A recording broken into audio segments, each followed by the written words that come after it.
Right, at SKC FAB 4x4 in Townsville again. We've got Shayno here. He's been helping me do the water pump and timing belt.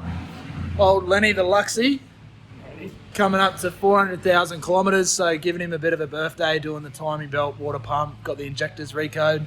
Shayno, hey? All his seals. All my seals, yeah. Shayno knows how to do this. I've never done it before, so he's helping me out by doing it, and I'm watching him doing it. We're balls deep at the moment, but we're filming step by step. So if you need to do a timing belt and water pump on your 3L Hilux, watch the rest of this. How's it case, mate? For another 400. Yeah, hopefully. So we've got to pull the airbox out as well. Yeah, I'll pull it all out again. It's just pulling off the airbox hose, make a bit of room in there, get that out of the way. Right, Shayno, what do you reckon I should expect in terms of like kind of performance difference in having changed the water pump and getting the injectors You done? won't get anything out of the water pump, obviously. You'll just get a bit more efficient cooling. Yeah, do you reckon it would run a little bit cooler? It should. If there's anything wrong with it, it will. Yeah. And we'll give it a good flush. Your injectors, if they're bad, which we'll find out when all states put them on the test bench, you'll probably get a noticeable difference out of that. Yeah.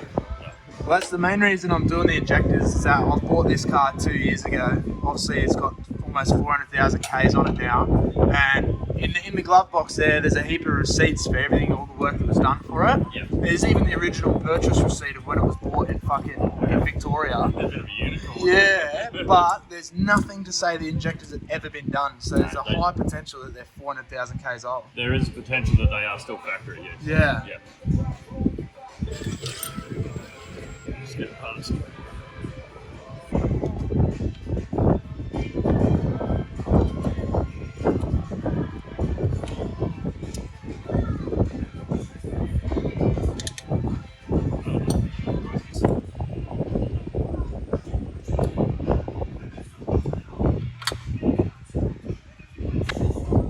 So pulling these rubber grommet things off.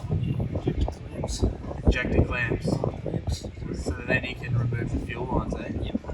Injector lines, pull the glow plugs in the rail. So you're just undoing the Glow rail. glow rail, Yeah. Set of the rail. which bits are you Black one is the undoing? glow plug rail. These, trying to point to it, Yep, these that's here, the you glow just plugs. undone. Yep. That's the oil. That's a PCV hose. Yeah. That's a crank bed. So those that run catch cans and stuff, that's the hose that the catch can goes on. Yeah, got it. Do you reckon I should run a catch can in this? Correct. What's the benefit of doing it? Catches all the oil, separates the oil from the tune from the vapour, Yeah. and it stops the oil going back through your intake. So you get a cleaner burn. Some people love it, some people hate it. Do you recommend I do one on this? I don't know, a girl like this, I would. You would? Yeah, Yeah, right. A girl like this. It's just more about a lot of the people that don't like them are those that don't maintain them. Yeah. They talk about pressurising the crankcase and everything along those lines, and that's generally from lack of maintenance, not from the catch cans themselves. It's very common issue. So you reckon I should get a catch can on this then, eh? It's not going to hurt it, Yeah. as long as you do the maintenance, which you do. Plenty of maintenance, obviously. And most of the money I've spent on this has just been maintenance. Most of it's all genuine. Yeah. Well, it can So be that's the genuine, rail genuine. coming off now. It's a bit hot in here still, so bear with me. Yeah, we've just rolled in the shed, getting straight into it, get these injectors out, because the sooner we get them in, the sooner we get them out. So that's the rail out now. What are we undoing now? Fuel return. It's just very hot. Give me a minute. Yeah, I'll tell you how hot it was, but the 10 gauge just stopped working on the way here for some reason.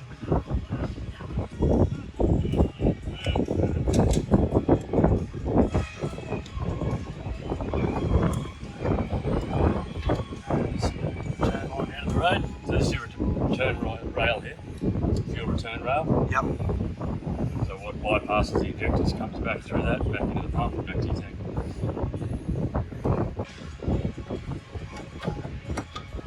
So cracking the injector lines now. That's is that a 17? That's a 7. 17mm spanner, crack all these injector lines. Just gently, because some of them, they can bind up and twist. You'll end up Twist the actual line twisting the itself. line. And injector lines don't like them too much. Yeah, bad. Pull them off. On the back of your injector. Back of your injector.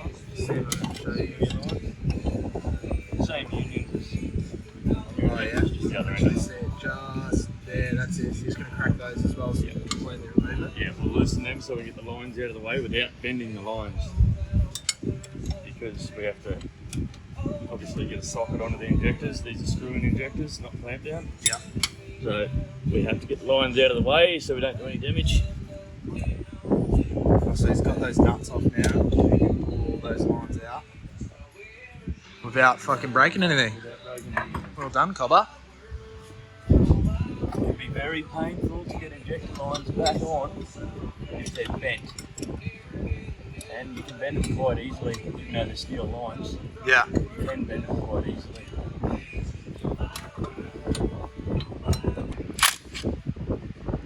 Turn line.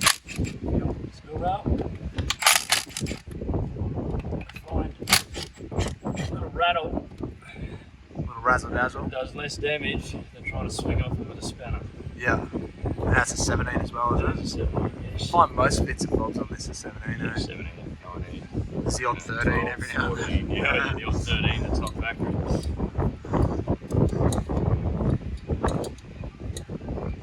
Toyota is nice. That's the fuel return line that you're removing.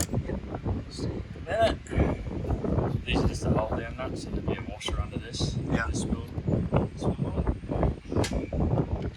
washed under each injector. These can also, you can do a lot of damage to these as well, and you can crack them. Yeah. So just be gentle. This one comes off really nice and easy. But you've got to be very gentle to get them off, because same deal as injector lines, they can break. Yeah. You see here, see the little pinholes? Yeah. So the fuel returns. Oh, it's very hot. See the little holes in the washer? Yeah, right. So that sits on there, and that's how it returns. So you don't have to line it up perfectly or anything when Through you the put body that of the on. injector. No. It's hard to see. These injectors are getting rebuilt, so I'm not too worried about that. Wind them out. What size is that? 21. That's a 21. Yeah, the injector. Bit of agadaga. A bit of agadaga, just a little bit. Just a little rattle Rest my goes hand. nice and gentle. What's that one? Is that a Milwaukee? Yeah. There's your injector. See your pintle? Yeah. These actually don't look bad to me. They can burn off. It'll be dead giveaway. Oh with the yeah, it's a injector stuff. tiny little. See the little pintle on the end? Yeah. That'll throw a spray pattern. The bodies may not be. Yeah, and you'll see that return line washer. Yeah. And then I'll pull this one out so you can see what it's like without the washer on it. You can get a little bit of carbon build up and stuff on them, so sometimes they can be tight. These are generally alright. The clamp down injectors generally get carbon and they get tight. Get warm. Yeah, right. There's a big difference between those two. This is there. really hot, so put this over here. Right. So I can stop fucking shaking. Alright. You can see what's under the washer. Yeah, righto. So that washer, This washer here. that washer's still And on it. Yeah. See there's holes in here as well. Yeah. And it'll return up through that washer up into that return line, and obviously bleeds back. Yeah, man. It's a bit of a difference in these two injectors. That one's obviously gotten a bit hot. We'll send them over to Josh at JH Hilux, All States diesel injection, and he'll rebuild them for me. There's a big difference. One of these is not the same as the other.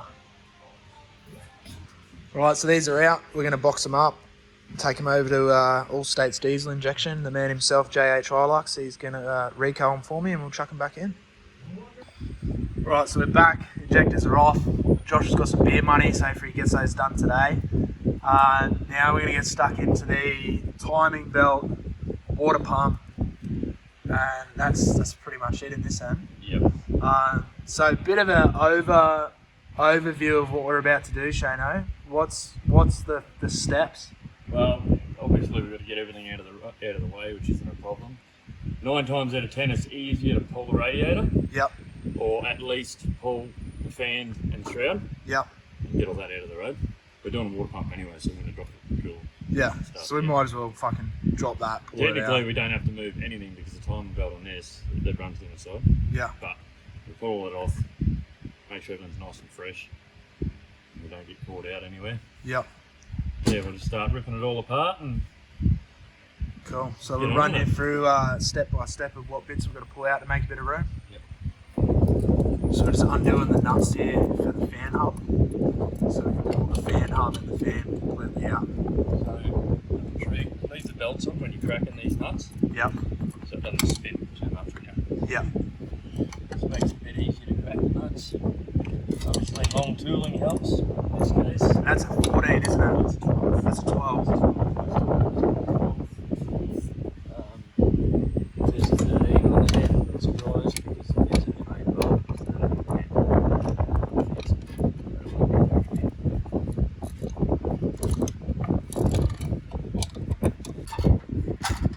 So I'm hoping you can see this all right. Just notice that these studs actually threaded all the way, so they thread into the water pump, and then you actually put the nut on the thread that's sticking through to attach the viscous fan hub.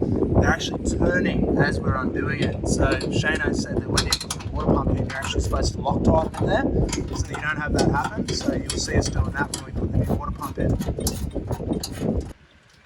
Just undoing this fan, the shroud now.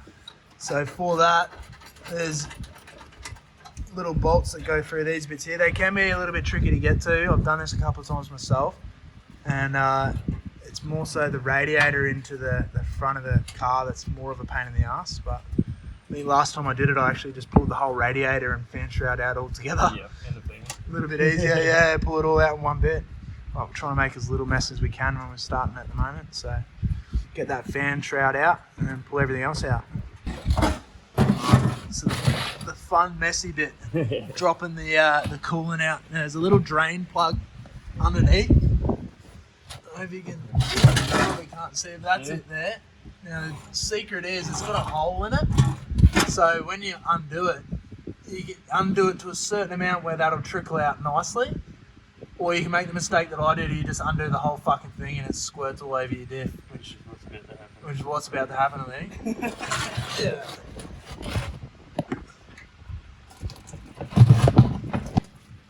This is the messiest you ever see, Shayno, eh? So we'll pull all these hoses off now. The coolant's almost empty. Fun these times, eh? Alright, so we've got that hose off now, so now we can lift the viscous fan hub out. Without hitting the radiator. Yeah, without hitting the radiator, and take that shroud out at the same time. All together now. There we go, beauty. Get a bit of space in there. Oh, what are we doing now, Shayno? Yep.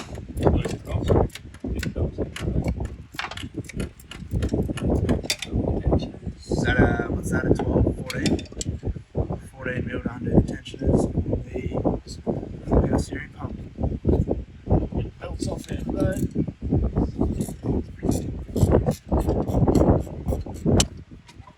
So now that he's undone those tensioners, he can actually move the power steering pump a bit to loosen the tension on the belt so that he can pull it off. I've actually got another power steering pump at home that I'm rebuilding, and I'll put that in there as well. So now we're undoing the tensioner and lock nut on the alternator, and this here is the one that we need to undo to bring the alternator across so that we can, well, towards the engine actually, to loosen the belt and take that off for the alternator as well.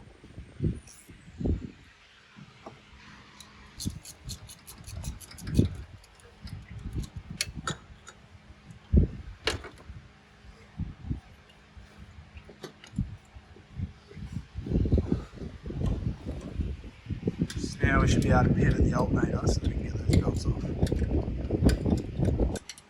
So now the last one to undo is that's the idler pulley for the aircon. So you undo the idler pulley and then you can move that around so you can loosen the tension on the belt and you can pull that off. That's the last belt in the way.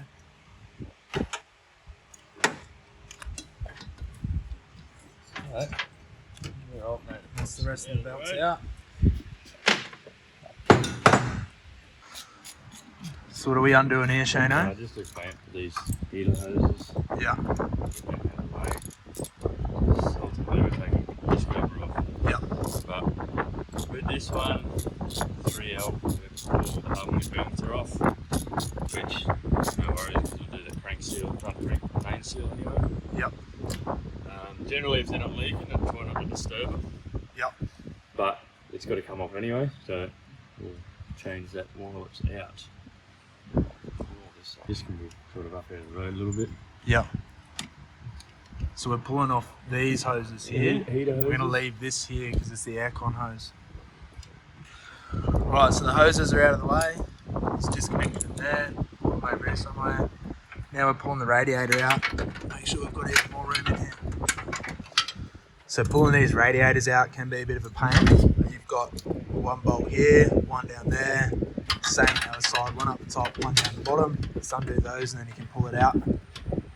Lining up the timing, just as a bit of a idea, because right now I don't know whether it's top or bottom dead centre. So you've just turned that into that turned little mark. For peace of mind. So you've lined it up with that little thing sticking out there. Oh, come Oh, you on. bastard! You know, there's a crank bolt if I can get the rattle down. Hopefully it just comes undone. Okay. Tell you now,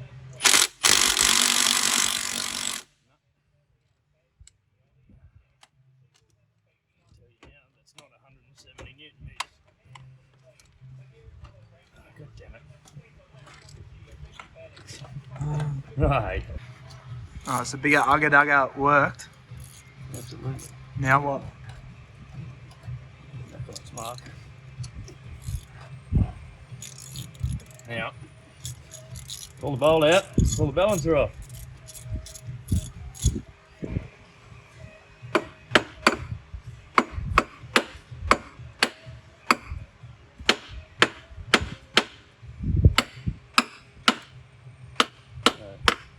Before I break out the puller, See if we can give it a few little love taps. give it a tap and she'll slide off before fighting with the puller.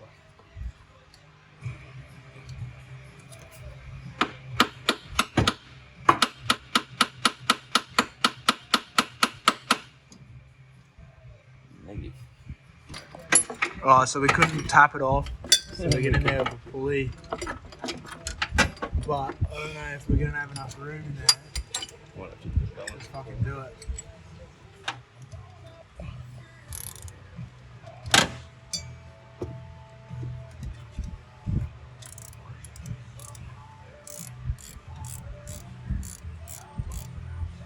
The only problem that we could run into is that we're pulling off the outside of the damper. Ideally we want to be pulling off here Yeah. because there's rubber here. Do you reckon I could bend it? Oh. Slim chance. It's moving. Yeah, it's coming off. It's all good.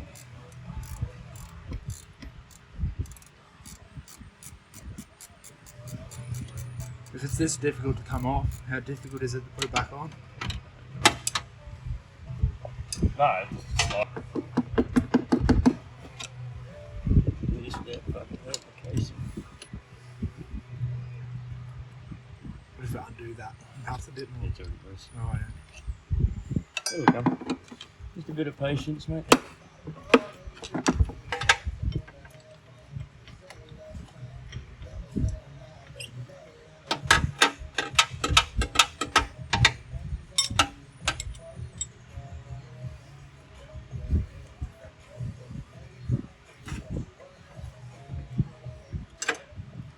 nicely.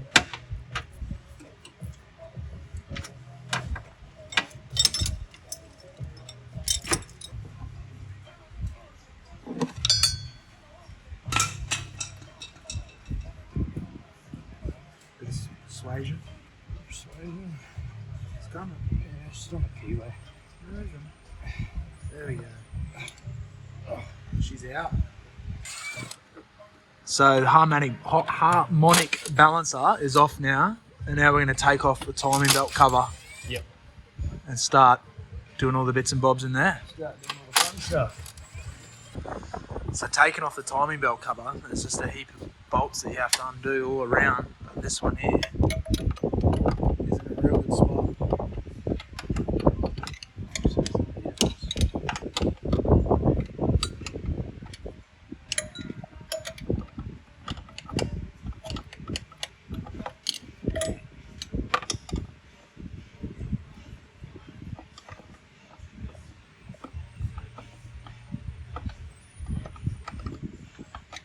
Just trying to do this.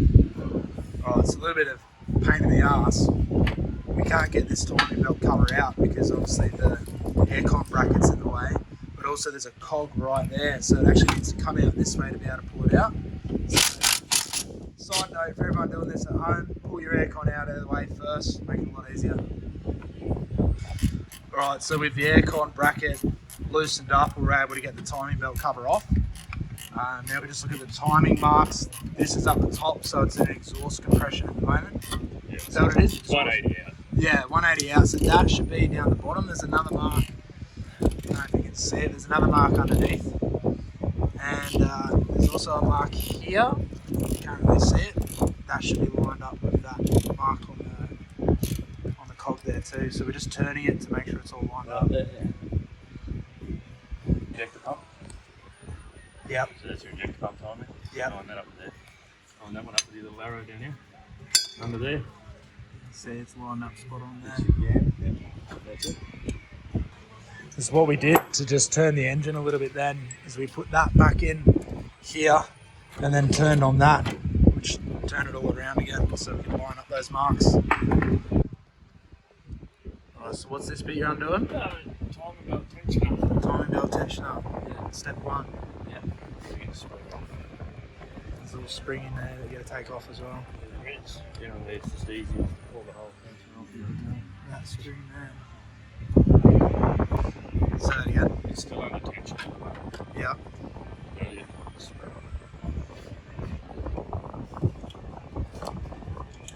See it again.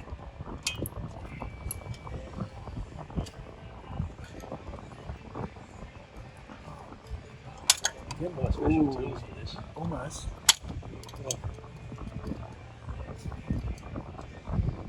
can buy certain tools to get these off. You wouldn't believe it, I've actually got them at home from when I did my brakes.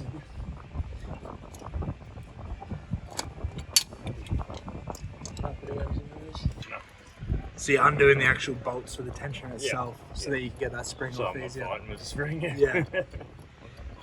So a little trick for you at home watching this.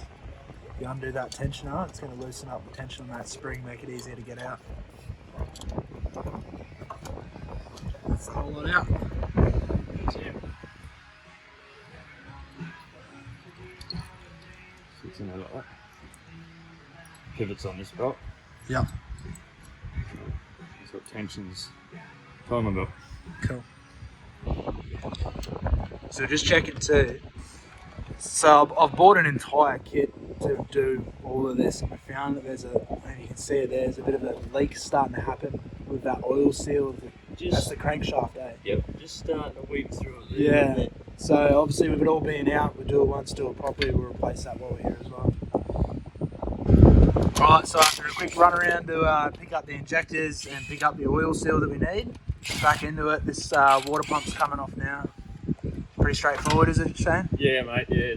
Drop it out, drop a new one in. But to do this before we muck around with all the seals. Yep. Just to keep it. And that's just 4 bolts you got to pull off, is it? 6. 6. Bolts. Drop straight off.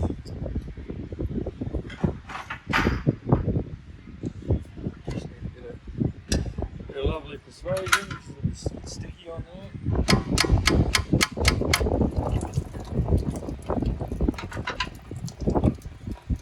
Drop this before doing the seals. There's an open new seal in there.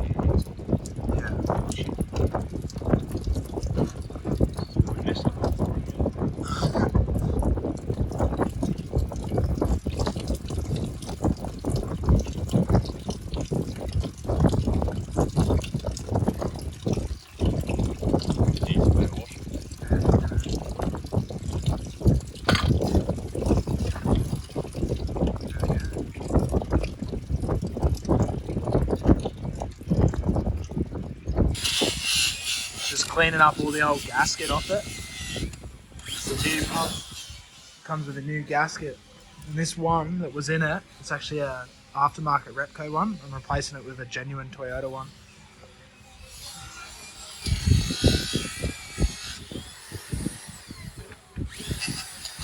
I'll make sure that surface is nice and clean. So we were saying before about these being Loctited into the actual water pump. It seems like, yeah, from factory Toyota parts, it's already done, which is good. So now let's just bolt the new one in.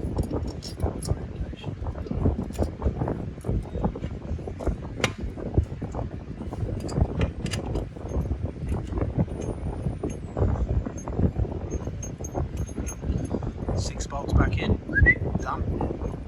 So just FYI too, these bolts on the water pump, they're 27 newton meters of torque. Was it 27? 27. 27, yeah. That's the oil seal out for the crankshaft. Place that with the new one. Make sure it's the same before we throw it out. Yeah. What have you done here? Very important. Yeah. Just to grease the lip of these seals. Yeah. A bit of moly's fine. Because if you don't, that's why they always blow out prematurely. And what have you put around the outside? Oh, that's just a bit of Loctite because the seating face is a bit chipped from the last person that's done it. Let's leave it on it. The best mechanics are the ones that have broken down. Yeah. Really? Like, did you double scan everything and then add on 42%? Huh? Yeah. He's like, what? I'm like, did you even look at the price and what I got? He's like, oh, what's going on there?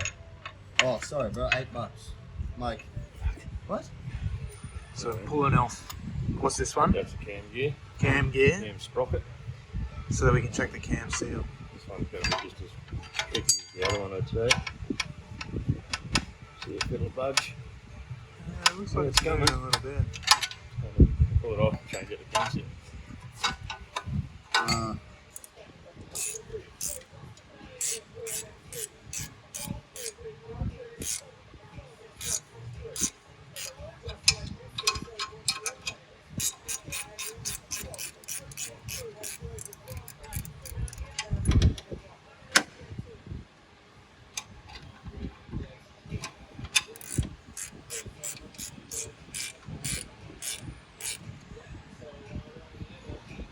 All smooth, eh?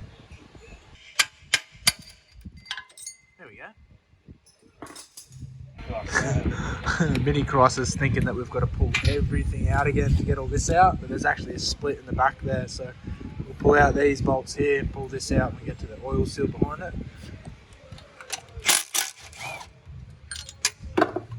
Fuck yeah!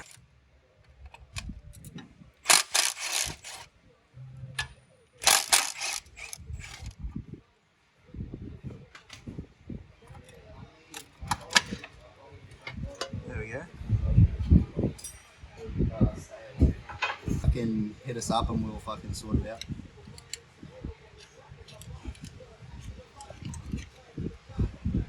I'll talk to you a good time. See you, buddy. Bye. So that's just Molly again. Yeah, just a bit of grease. Fucking got rid of it. Did you really? Oh, you forgot that thing, Shane. What? Fuck yeah. So that's the trick, take the keyway out of there and put it into there first. Absolutely. Absolutely. And then you put the sprocket on backwards.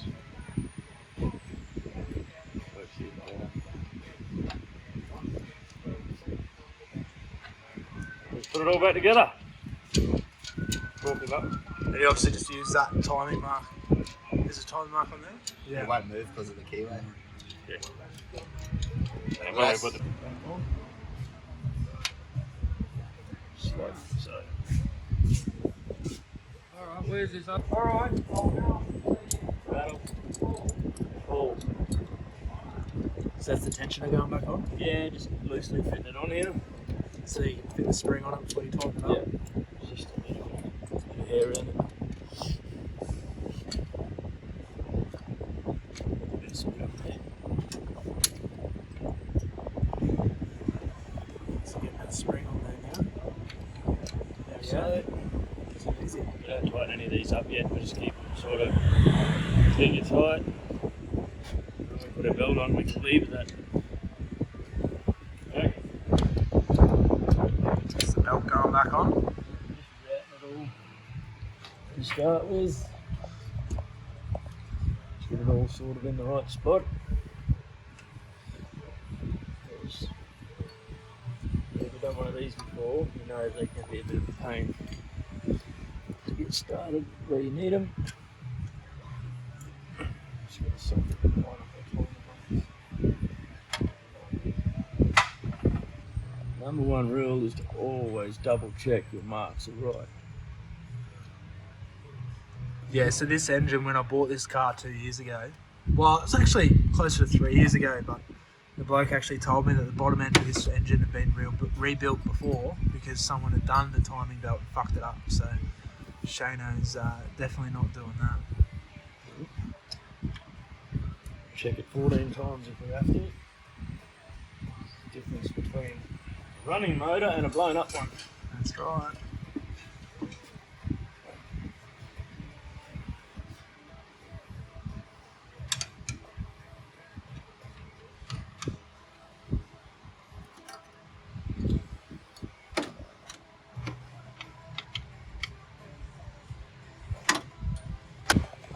So she's on.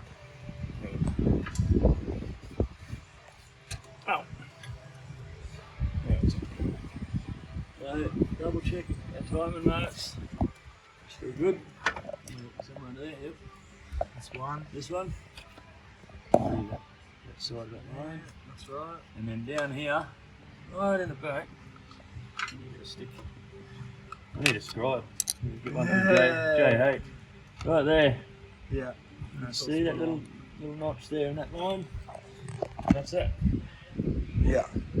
So if it's a tooth out, some kits, some belts, you find that it might be, a mil, 2 mil off. And that's okay. At one point. All that's going to be is a little bit of slap in the belt. Like if I tighten that belt up, that'll come up straight. Because if it's out, it has to be at a full tooth somewhere. So it's going to be obviously not on this tooth. It'll be on this one, or it'll be on this one. Yeah, so if it's going to be out, It's going to be way it's out. definitely Yeah. out. So basically, when old mate did this years ago and fucked it up, Yeah. there's a whole tooth out A somewhere. whole tooth out And somewhere. he didn't Had to notice. be. Yep. Yeah, right. Yep. So just tighten up that tensioner now. That's all good too.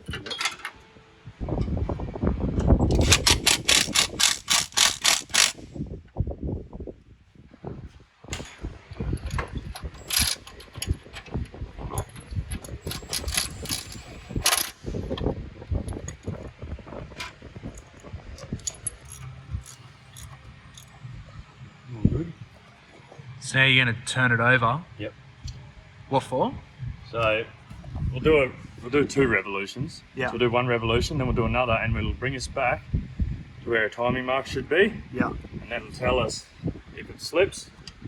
Obviously, it can't slip; it's all tension now. But that just confirms that the timing is right. Yeah, Before no. you go turn the key. Yeah. That will go over. So that'll be bottom, dead center. Everything will be opposite. Right, everything's upside down. Yep. We'll go around again.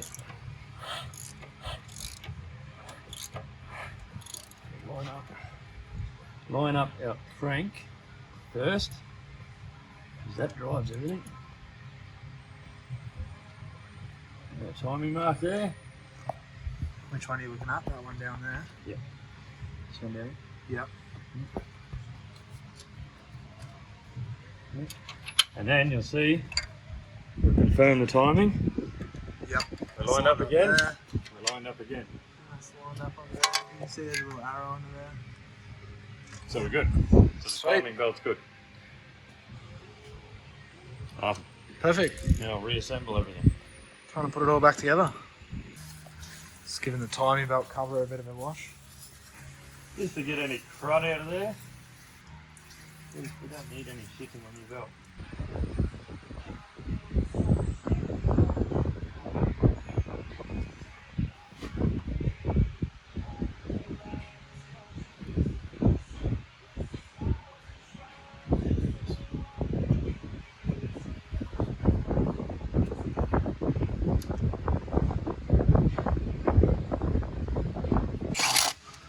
Alright, that's timing belt cover back on.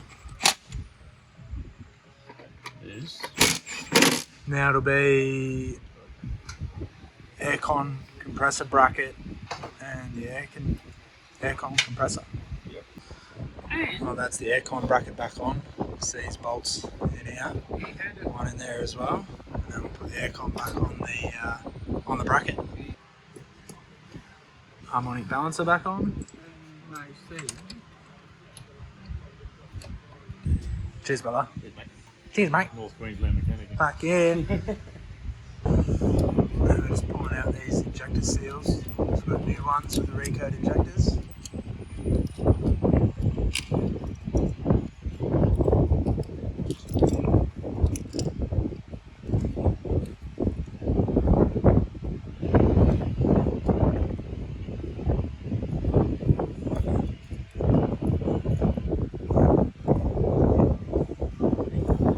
Seats going in.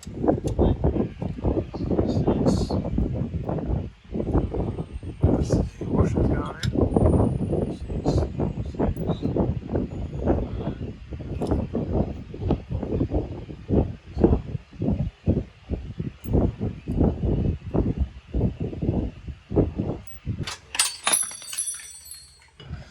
Right, so new injectors are in there, ready to go. Harmonic balancer is going on. The crankshaft pulley nut has been torqued up to 167 newton meters. And we'll just start chucking everything else back in, putting it all back together. The belt's going back on.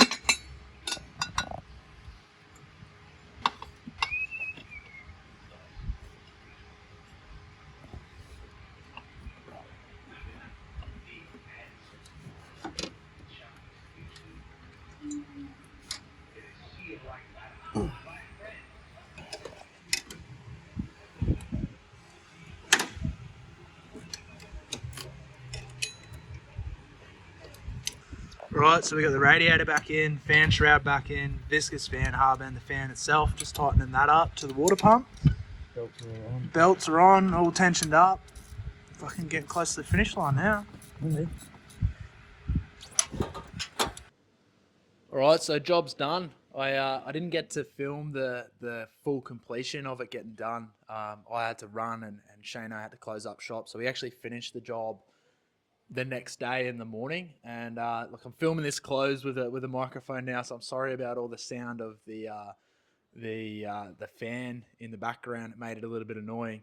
But look, I just wanted to run through what I've found the differences have been since I've had all the work done and the improvements that it's made to the car as well. There's a fair few of them, so I'll cover the first one, eh?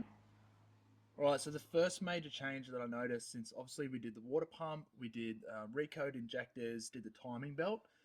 I'm not sure which one of them it actually was that made this difference, but the engine stability. So, I mean, you can't really see this because I'm not driving at the moment, but before I'd done the work, when I was kind of sitting at idle, the gear stick would actually wobble around quite a bit, and the whole engine itself would wobble quite a bit as well.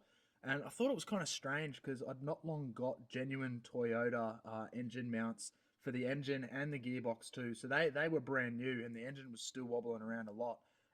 But since having changed the water pump, timing belt, and the injectors, my engine's like still as like that. The whole drive of the vehicle is a lot more smooth.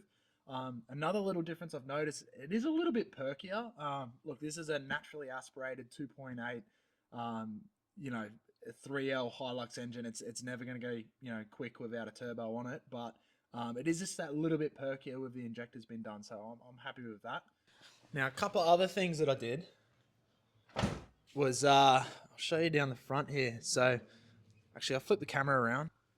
So I actually got into my aircon condenser with a, what do you call it? It was a paper clip that I straightened out. I taped it to a screwdriver so I had a little bit more reach with it. And I just put a little hook on the end.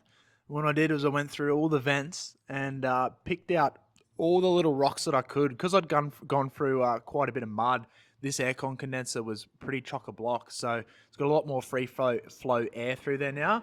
Another thing you noticed is that you may have noticed, but I've actually changed the way my spotlights are mounted. So before, they were mounted down here, and look, they where they are now, they were like over this way a bit more, and it was directly blocking all the airflow through to the aircon condenser and the radiator. So what I've done is I've got these steady brackets, these hex brackets that have allowed me to mount the spotlights up on this top bar instead of on that bottom one. So that's allowed me to space them apart further, but also I flipped the base bracket on it. That usually goes around that way, which has allowed me to get more of an angle so that I can actually grab the mic, I can actually bring the spotlights further a bit forward. So, and because they're mounted up the top, it's got a lot more airflow underneath as well, whereas before the gap wasn't that big and it was at the top, which was just kind of blowing all the air straight at that bar there as opposed to into the actual radiator. So a bit more space between them and space underneath them, and yeah, theoretically more airflow, more space behind them too. So whether or not that makes a difference practically or not, look, I'm just trying to keep this old engine as cool as I can.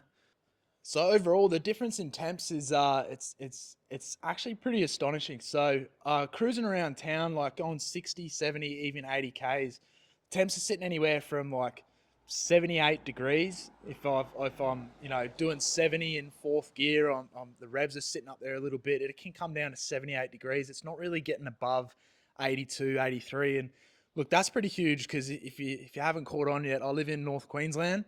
We've just had a cyclone go up the north of us. So, we didn't get the cyclone here, but we're getting all the wet weather now. But it's usually like, 33, 34, and it's pretty bloody humid. So, to sit on 82, 83 degrees cruising around town, I'm pretty happy with that.